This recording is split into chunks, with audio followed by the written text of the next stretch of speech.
Good morning, welcome back to మేము జరుగుతున్న ఛానల్కి. ఇక్కడ చూస్తుర్రా, ఇక్కడ మేము తెలంగాణ వాళ్ళం ఎల్లిపాయ కారం అంటే పడిసేస్తాం.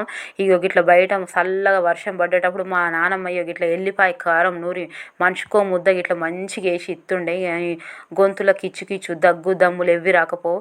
ఇప్పుడు అస్తమానం గోళీలు. ఇది కూడా ఒక్కసారి ఏంటది, ఎక్కడున్నా లండన్లో ఉన్నా మన అమెరికాలో ఉన్నా ఎక్కడున్నా టేస్ట్ ఏం మారది.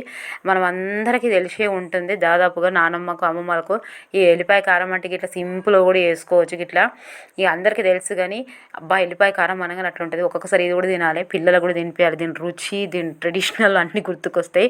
ఇక ఇంత కారం, ఎల్లిపాయలు, ఉప్పు వేసిన నేను. ఇక కావాలంటే జీలకర్ర ధనియాలు కూడా వేసుకోవచ్చు. నేను కొద్దిగా వేస్తున్నాను చూడండి. ఇక ఇక్కడ టీ స్పూన్ అంతనే, ఇది గట్టిగా ఉండాలి, మస్తు రోజులు ఉంటుంది ఇది గట్టిగా ఉంటే. ఇక గట్టిగా ఉంటేనే దీని టేస్ట్ వస్తుంది. నేను 2 టీ స్పూన్స్ నీళ్ళు పోసి ఇట్లా చేసిన, పచ్చగా దంచిన. ఇగో కొద్దిగా మీకు చూపించాలని జీలకర్ర అండ్ ధనియాలు పచ్చివే వేస్తున్నానండి. పచ్చి వేస్తేనే టేస్ట్ ఉంటుంది. ఇక ఇట్లా వేయాలి, దన్న దంచాలి. లేకపోతే ఇట్లా దంచితే కొంచెం టేస్ట్ ఎక్కువ మంచిగా ఉంటుంది.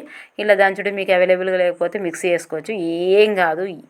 తప్పకుండా ఇట్లా వర్షాలు పడ్డప్పుడు, వెదర్ కూల్గా ఉన్నప్పుడు తప్పకుండా నెయ్యో నూనె వేసుకొని ఇట్లా ఒక్క ముద్ద తింటే సూపర్ ఉంటుంది. వేడి అన్నంలా ఆయనతో మొత్తం కారం వేసారు, యాసిడిటీ అయి వస్తాం. మరి చిన్నపిల్లలకైతే స్పైసీ కొంచెం తక్కువ చేసేది. గింతే అయితే ఇది మొత్తం అన్నానికి అవుతుంది.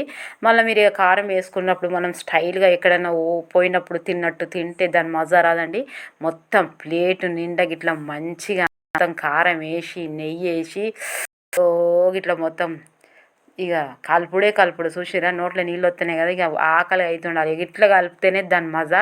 ఇట్లా కలిపి మా నాన్న వేస్తుండే. మీలో ఎంతమందికి ఎల్లిపాయ కారం అంటే ఇష్టమో అందరికీ తెలిసే ఉంటుంది. ఎల్లిపాయ కారం ఎంతమందికి ఇష్టమో కామెంట్ బాక్స్లో కామెంట్ చేసి రాయండి. తప్పకుండా ఎల్లిపాయ కారం నూరుకొని తినండి. ఓకేనా? నచ్చితే లైక్ చేయండి, సబ్స్క్రైబ్ చేయండి, షేర్ చేయండి. Thank you for watching.